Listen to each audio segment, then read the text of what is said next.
Hey guys, welcome back to episode 2 of the Finance Han podcast. You came back and you are not going to regret it because we have our first guest of the podcast. And I'm not going to lie to you guys, it's a good one. I sat down with Neesha from the Fun Money Club and we get into all the ins and outs of side hustling and whether it's true if you can actually side hustle your way out of debt and into financial freedom. Enjoy the episode, guys. So today I'm joined with Neesha from the Fun Money Club. Neesha has been side hustling for 22 years and she's featured in multiple media publications, including the BBC, and has a community of over 5,000 side hustlers. So Neesha, welcome to the Finance Han podcast. Thank you for having me. Thanks for joining us. I mean, just to kind of get to know you, what was your first ever side hustle? Have you been side hustling since you were like 3 or 4, or did it start in teenage years? So I started, I'd say properly side hustling when I was 12. And if you're a millennial, you'll know what I'm on about. I had one of those doll building websites. So I coded a website where you could drag and drop elements and make a graphic doll, essentially. And that was my first ever side hustle. You coded a website when you were 12? I did. That wasn't my first one. I did code my first one at 10. This was my second one. Oh, sorry. That just makes it even worse for the rest of us, to be honest with you. Yeah, I was a little computer geek. Do you know what I'm thinking, though? If you were side hustling when you were 12, like, was that in the age of dial-up broadband? So that probably makes it even more impressive. Literally, I'd have to tell my parents, don't make a phone call, I'm working today. I'd sit and code websites all weekend, like I didn't leave the house. I had no social life. But yeah, it was incredible. And I started making money online at that age. You said you had no social life, but more money than the average 12-year-old, I imagine. So, oh, absolutely, yeah. That's really interesting. You know, I didn't know that actually. So do you mind me asking, how much did you make at that side hustle when you were 12? So annoying. I don't have a record now of what I was making, but I used to get checks in the post from Google and my mum would have to take me to the bank to cash in that check that would go into my bank account then. But obviously I didn't have access to the money because I was under 18. Oh my God. Do you know, 12-year-old Neesha has just become one of the coolest people I know, to be honest. That is so cool. To be fair, my friends didn't think I was cool at the time. My friends thought it was, well, nobody really understood it. My parents didn't even understand it. But once they started seeing the checks coming in the post with Google on the envelope, they were like, oh, okay. This makes sense. Her daughter is an entrepreneur. She's the next, I don't know, Jeff Bezos or whoever. Do you know, I feel quite seen because my first side hustle ever, we used to have like an apple tree in our garden that was just randomly there from when my parents bought the house. And I'd sit on the side of the road and like sell bags of apples for 50p. And a good day, I probably would have made about £3.50. So yeah. So funny. I used to do something very similar, but I used to rip up the neighbours' flowers from their flower bed in the front garden and I'd tie them to a trailer and sell them to passers-by. Oh my and God. That side hustle didn't last long though because I had the biggest row of my life.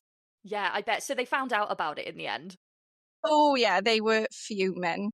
Okay, I didn't want you to incriminate yourself on the pod, and if they listened and was like, oh, that's where all our flowers went.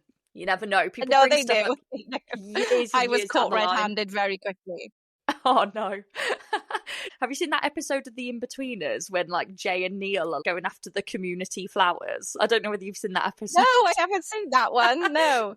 That's just what popped into my head, although they were more being vandals than entrepreneurial. But anyway. So question for you. What is the Fun Money Club and what is Fun Money? So the Fun Money Club is essentially a hub which consists of a mailing list, a community, social media and a website that teaches people how to make money online.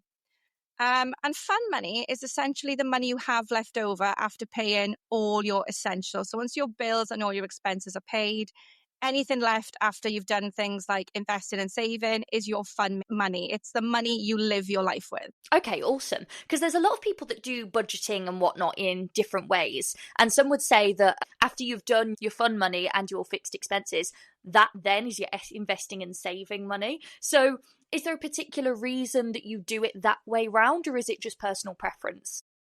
I think I've just got long-term goals that I want to achieve as well. So I want to enjoy life and do all the fun things, but obviously my priority is also investing for my future as well. So I kind of make sure that that is done first, and then anything left over is the money that I book my holidays with or have my hair cut with or, you know, that kind of thing.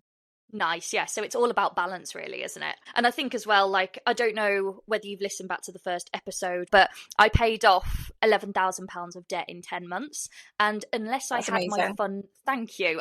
To be honest, I actually found it really fun. It was like a challenge. That's how I treat a lot of the side hustling. Yeah, if you set yourself a goal, you are far more likely to really push and work for it, especially if you're blasting it all over social media.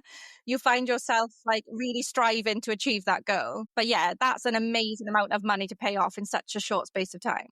Thank you so much. Yeah, it went really, really quick, but I feel like that journey was only kind of enjoyable as a challenge because I had fun money. And do you know what I mean? Giving yourself a little bit of freedom, it's going to allow you to keep on track even more, right? Yeah, I think you can't be overly restrictive. If you're too restrictive, you're more likely to splurge and you're more likely to spend more than you would have if you let yourself have those little treats along the way. Yeah, for sure. And when we're taking into consideration people want to up their saving or investing or pay off debt, what would you say is a good amount of fun money to have at the end of the month after you've prioritized all those other things? I think it really depends how you live your life. I don't really spend money on things anymore. A lot of my fun money goes on things like holidays and days out and experiences. So it's maybe one large cost for a holiday once a year, and then much smaller amounts. Whereas obviously if you're spending a lot of money on things, you're going to need more fun money, or you're going to have to rein that spending in. Yeah, there's got to be a sacrifice somewhere, hasn't there? Yeah. Yeah. Where are you next going on holiday? Have you got anywhere booked? We're going to Disney World, Florida for 3 weeks and I cannot wait. And that is money I side hustled. I think it was 2023. So I side hustled £6,000 in 2023 just to pay for that holiday. Wow, that's incredible. First of all, incredible holiday and incredible that you side hustled that money. So let's get into the nitty gritty because I know that there's probably loads of people that are thinking, sign me up, how do I do that? So what would you say are your favourite side hustles? So they change every year depending on which one makes me the most money. But so far this year, it is market research and website testing are my top 2 side hustles so far for 2025 anyway. Okay, and then what do you have to do with those? Are they things that you can do from home? Do you have to go somewhere for the market research? Would you say that it's accessible for everyone to do? I'm literally the laziest person in the world. If I can not leave the house and I can stay in my pajamas, that is a side hustle I am on board with. So every single side hustle I share, you can literally do from your house in your pajamas. You don't even have to get dressed. So these are things where you are literally like we are right now, like on a Zoom call or a chat, like you would maybe for work. You are just talking to somebody about a topic and all they want to know is your thoughts and opinions on that topic and you get paid for it. That sounds like an absolute dream because I know a lot of people.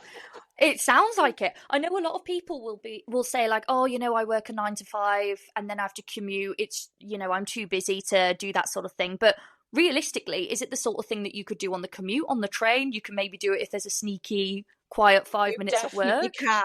I have done a market research call. It was last month. It was really funny. This guy was literally at work at his desk doing the market research call and I was creased because he was being asked questions by his boss and he was like, oh, sorry, I'm on a call. And the boss must have thought he was on a work call, but he was on a market research call with me. I love that. Yeah, I mean, not that we're promoting people to not put their best in at work, but I think it went down very well with the market research company. I don't think they were best impressed, but you can literally do it like, after you've put the kids to bed in the evening, you could do it for an hour in the evening before you go to bed. Whatever you can get away with, basically, without getting in trouble. Yeah. So, a question that I have then, because it seems like, and it might be a bit of a controversial one as we're talking about side hustles, but it seems that everywhere you turn on the internet at the moment, someone is selling a side hustle course for something. And it's everything from like, going into a property fund. One of them is side hustling through creating templates to sell on Etsy. It's just everything. Like everything can be a side hustle. And I think it's got to the point where we're naturally a little bit suspicious of it. So would you say that people need to do one of these courses in order to start doing a side hustle? Because some of them are like thousands of pounds. Yeah, you do not need to take a course. All this information is available for free online. You do not need to pay anybody for this information. And this is somebody who's, I've done this job for nearly 4 years now. I've been doing it side hustling for 22 years. You don't need to pay anyone. You can learn this type of thing as you go along, or you can get the information for free from me. Yeah, don't don't pay, especially I've seen some of these like digital marketing courses. A lot of them are a scam. You're paying, thousands of pounds, and you're not going to make the money they say you're going to make. It's just not going to happen. And I think if you've got a genuine interest in that subject, then, go for your life. But if you're doing it purely for a side hustle in order to make money, there's other ways to do it for free, of course. Oh yeah, there's so much information available online. You don't need to pay anybody anything.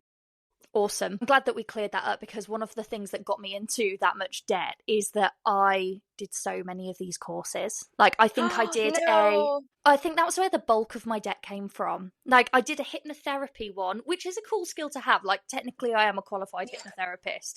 And then the business, obviously, exactly as you just said, you don't make as much money as they say that you're going to make. So I was like, oh, I'm doing something wrong here. I'll do a business for hypnotherapist course as well. That was $4,000 on its own. And now I don't do any hypnotherapy apart from for fun. So I think that's the thing. They try and reel you in with how much they're making doing it, but then that's not realistic. You're not going to make money because they're making money selling a course telling you how to make money. Exactly. That's the figure they're showing you. It's also the digital course sales or whatever.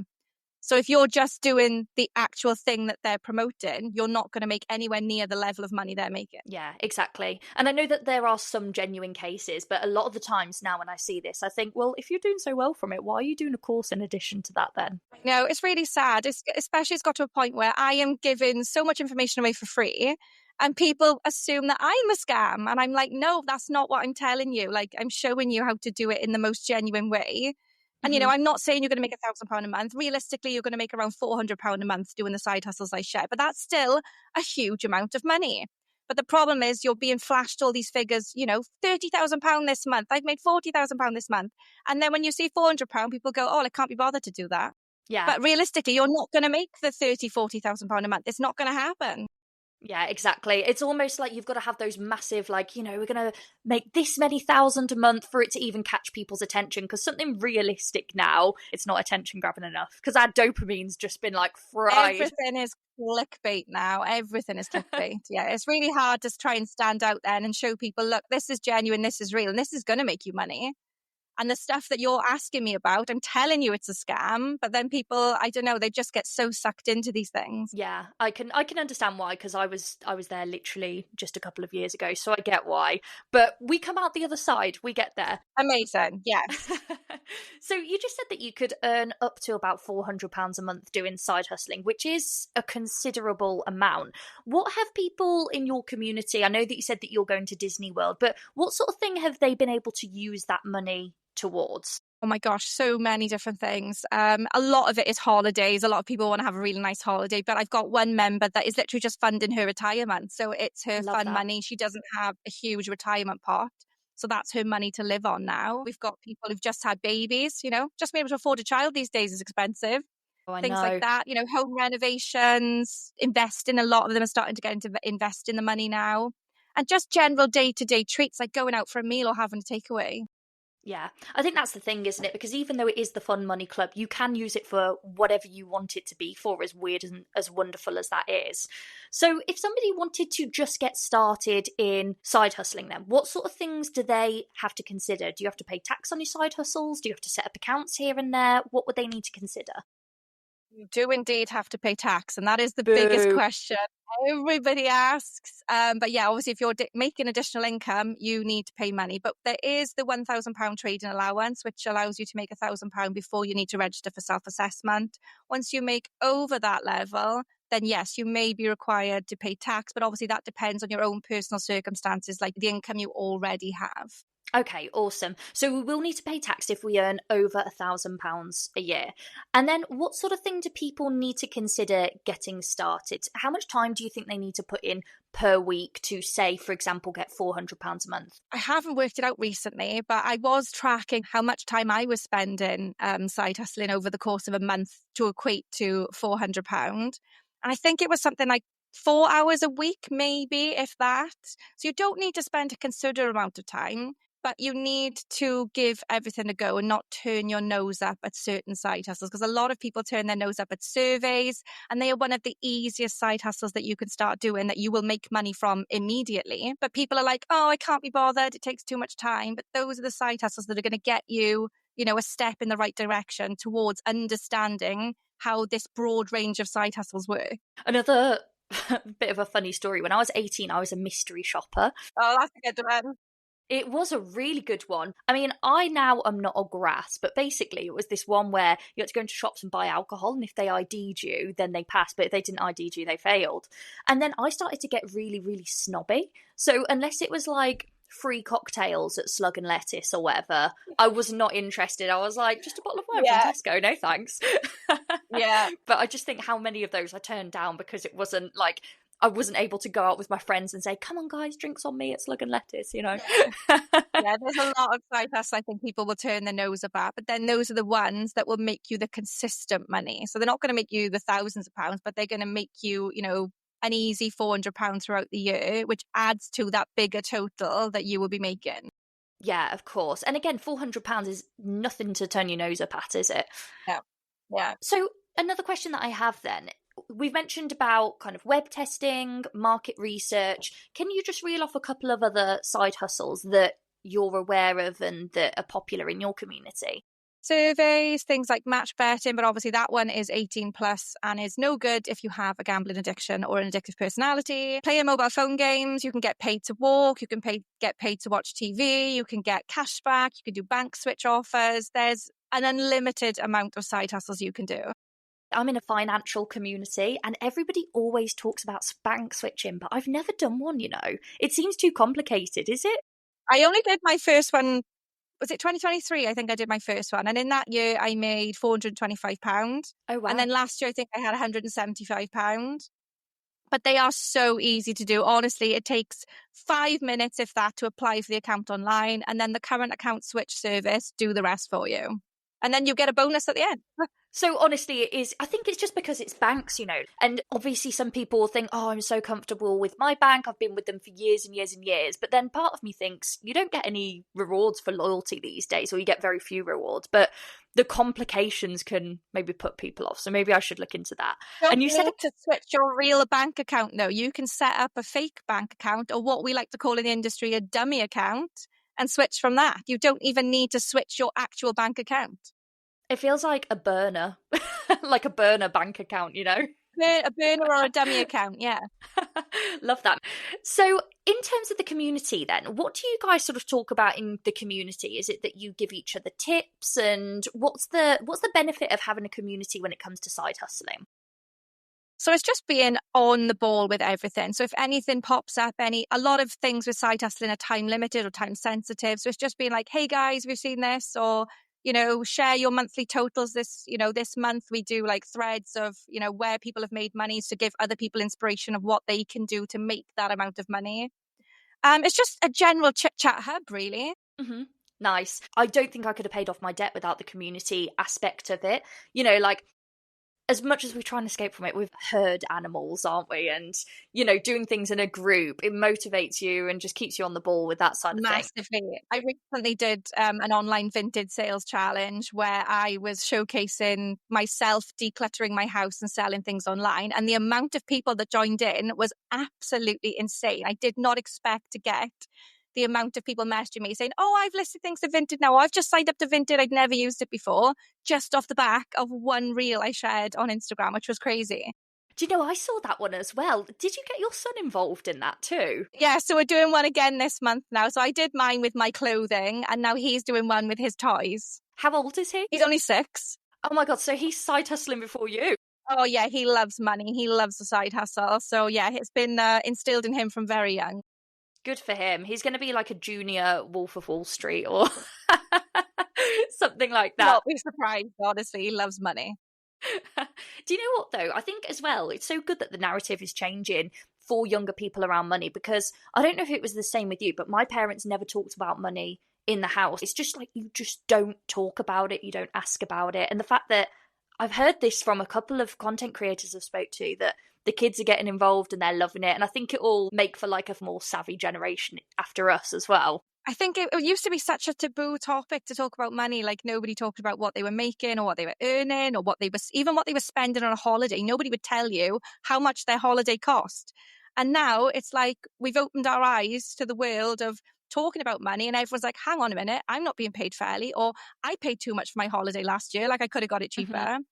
And I think it's just, putting everybody on a much more even playing field, really. It's mad, isn't it? Because we all earn money, so it shouldn't be like a taboo topic because everybody does it. I've almost gone the opposite way. So whenever anybody says, oh, I like your top or this, that and the other, I'm like, thanks, it was £5 from Kemp Hospice or Oxfam or whatever.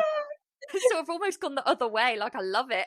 I think that's so common now, isn't it? Oh, where's your top from? Yeah, it was £2 on Vinted. Like that's the cool thing to say now. Yeah. It's almost gone the other way, hasn't it? From like it being a designer, it'd be like, oh, it was £300 from Selfridges or whatever. It's always gone the other way. Yeah. Just showing how savvy you can be. Yeah, I love it.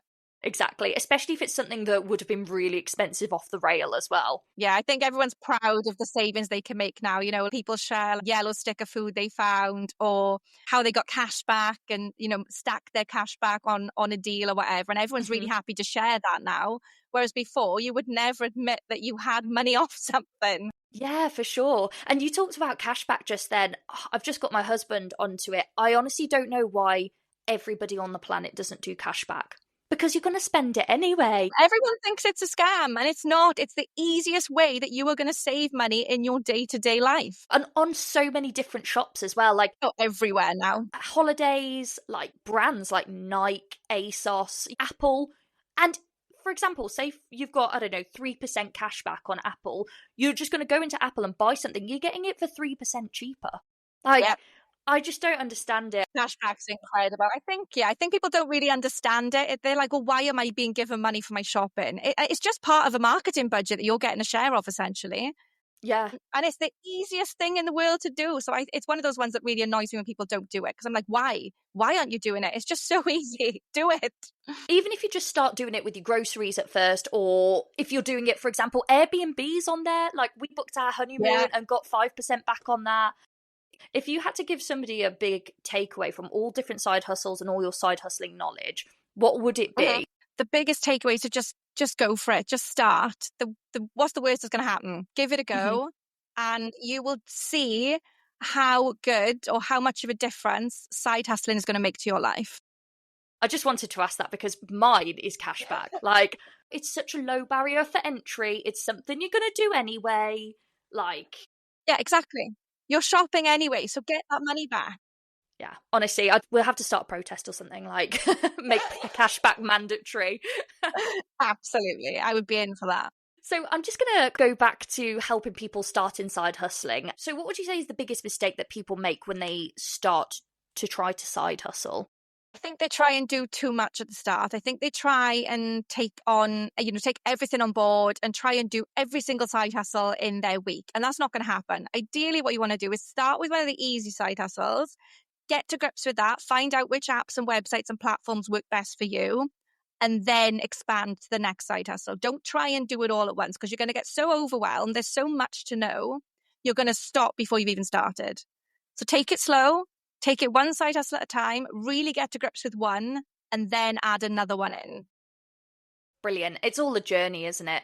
And how long do you think people really have to wait till they can start adding on side hustles? Or again, is it totally personal?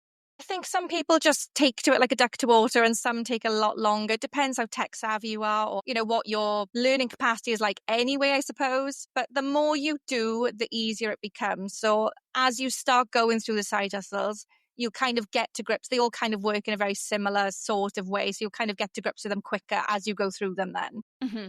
So do you need any specific skills to start the sort of side hustles that you have in the Fun Money Club? Nope, you don't need a single skill or a single bit of experience in anything. Side hustling really is for every single person on this planet. You don't need to be a certain intellect or be extremely tech savvy. Sometimes they want people that aren't tech savvy because they want you to really, really test out a website or give feedback on something. So yeah, you don't need any skills or experience at all. Love that. And of course, if your 6-year-old son is doing it, not saying that he's got no skills or anything, but if a 6-year-old can do it, I'd like to think that some adults can do it. Yeah. Yeah, definitely. So obviously side hustling, £400 a month isn't a small amount of money. Was there a particular moment where you thought, oh my gosh, doing side hustling can actually be really life-changing and help me achieve those big goals, like going to Disneyland? You said some of your community members are saving for retirement. Was there a particular moment where that hit you, or was it a build-up over the 22 years you've been side hustling? I think the real changing point for me was lockdown, when everybody was on furlough and we were all stuck in our houses and everyone was saying, you know, how they couldn't even pay their bills, like money had suddenly been cut for so many people. And I was like, hang on, I know a way that we can all make money. So that's when I kind of pivoted and started really sharing all the side hustles I'd done my whole life, but I really started to focus on them more on a day-to-day aspect. Like I've always side hustled, but not in the way that I do now. It's more integrated in my everyday rather than just being on a whim. And I think then I was like, oh, actually, there's still thousands of pounds to be made doing this. Why isn't everyone doing it? Mm-hmm. I think as well with COVID, like we all thought that could never happen, and yet it did happen. So hopefully it doesn't happen again, but at least for next time the side hustlers are prepared and ready. We're all right, yeah. We'll know where to go, yeah. Yeah, exactly. Like things like market research and cashback and whatever, all that's still going to carry on regardless of a pandemic or not. Yeah, that's the thing. A lot of the side hustles, none of them came to a stop. They all, if anything, started ramping up because everybody was in the house now and they wanted feedback on you know, how you were doing your Asda shop now that you have to queue. A lot of market research started popping up more. Yeah, I bet. And people are able to consume more. You know, you said about playing the games and like watching the videos and doing the surveys and whatever. There's more free time, so there's more chance to make more, right? A lot of people started making money on TikTok. Oh my gosh, yeah, of course. I mean, you've got TikTok millionaires as well, haven't you now, just from the pandemic? But I didn't download it for such a long time because I was like, TikTok's for 14-year-olds. And now I'm a TikTok stan. I was straight on that bandwagon. I was like, yeah, sign me up. Yeah. Yeah, no. And when I first got it, I didn't tell anyone for ages because I'd been so like, it's for 14-year-olds. Yeah. You said about being life-changing in the pandemic. Now we're out the pandemic, do you think it is possible to side hustle your way out of debt into financial freedom if you didn't touch anything from your salary at all and just use your side hustle money? Yeah, absolutely. 100%. I think if you are dedicated and committed enough, you can absolutely pay down debt, or we're paying off our mortgage with side hustles this year. That's our new goal. So we've done Disney World and now, it's overpaying the mortgage. And I think, whatever your financial goal is, you could 100% do it fully with side hustle income. It's the coolest thing. So you could literally overpay on your mortgage without using your salary at all. That's exactly what we're doing. Yeah, that's the goal. So the goal this year is to make £5,000. And if we carry on making the side hustle money I am making, we will be mortgage free in 10 years and I'll be 45 then. That is the biggest flex. Do you know what? I'm sold. Like, I am absolutely sold on becoming a side hustler, and I promise you, I'm not even just saying this for the podcast. I'm going to sign up to the Fun Money Club straight after this. So yes, please do. I absolutely will. It's just one of those things that it's once you start it, it just becomes your way of life. Can't imagine now not side hustling. I can't imagine not doing it. Yeah, and just having one source of income. Because I guess that's the other thing as well, like security. You never know what could happen, right? Not even through the fault of being sacked or whatever. Hopefully, that won't happen to anybody. But, being made redundant or the company folding, it just makes sense, doesn't it, to have more than one income? We've got a few people in the group that were recently made redundant and they're now relying on side hustling until they can find something to go into. But it's just that level of, I've got some money coming in. Okay, I haven't got my wage coming in, but I've got something coming in, which is better than nothing. Yeah, exactly. And even if it's just kind of paying the bills and not getting behind, because once you get behind, it's so hard to catch back up again. So, even if it's just keeping that ticking over. And where can everybody find you, Neesha? Obviously in the app, which is called the Fun Money Club, right? Yeah, so everything is literally at the Fun Money Club, and I am thefunmoneyclub.co.uk as well on the internet. Fantastic. So, Neesha, thank you so much for coming on the podcast today. No problem at all. We've spoken so much about everything to do with side hustles, but obviously there's always more to learn, which I will be learning in the Fun Money Club later on today. I'm sure you have a few more new members as well. But yeah, thanks so much for coming on the podcast. No problem at all. Thanks for listening to this episode. If you want more, then head over to The Finance Han on Instagram and on TikTok. And if you really like the episode, you can buy me a coffee on the link in the show notes. See you next time.